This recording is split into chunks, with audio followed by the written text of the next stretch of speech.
Il y a beaucoup de confusion sur la définition du low cost. Très souvent, j'entends l'idée selon laquelle le low cost, ce serait des prix bas ou des coûts bas. En réalité, c'est beaucoup plus complexe que cela.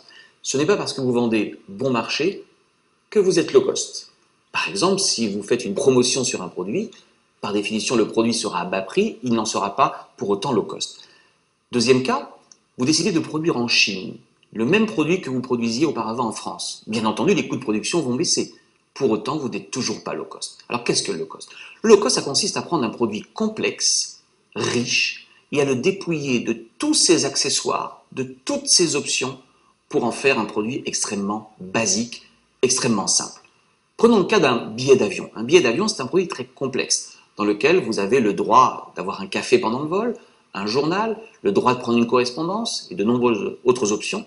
Le low cost va dépouiller, enlever toutes ces options accessoires et va ne vous garantir que l'essentiel. Et qu'est-ce que l'essentiel dans le transport aérien? Ce sont deux choses, la sécurité des vols et la ponctualité. Donc la véritable définition du low cost, un produit simplifié à l'extrême et son corollaire, des options payantes. Chaque fois que vous voulez plus, vous payerez plus. Alors, dans le low cost bancaire, on retrouve typiquement l'esprit que nous avions évoqué à l'instant, qui consiste à dire je prends un produit très complexe et je le dépouille. Qu'est-ce qu'en réalité qu'un compte bancaire et une carte bancaire? C'est une multitude de services.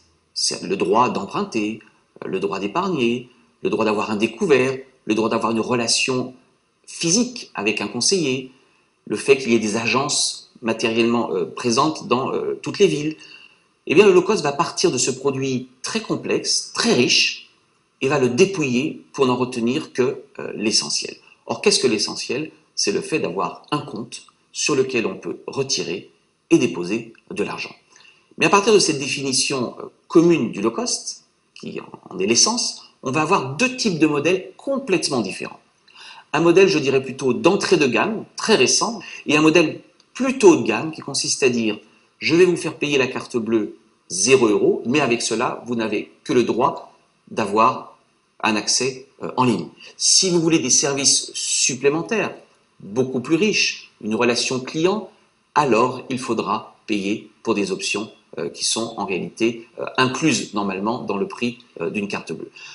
Ce qui est intéressant dans le low cost bancaire, c'est qu'on a ce low cost plutôt haut de gamme. Pourquoi je dis haut de gamme? Car en réalité, il s'adresse à une clientèle plutôt catégorie socio-professionnelle supérieure, qui préfère gérer elle-même ses comptes, qui a une bonne connaissance des produits financiers et de leur fonctionnement.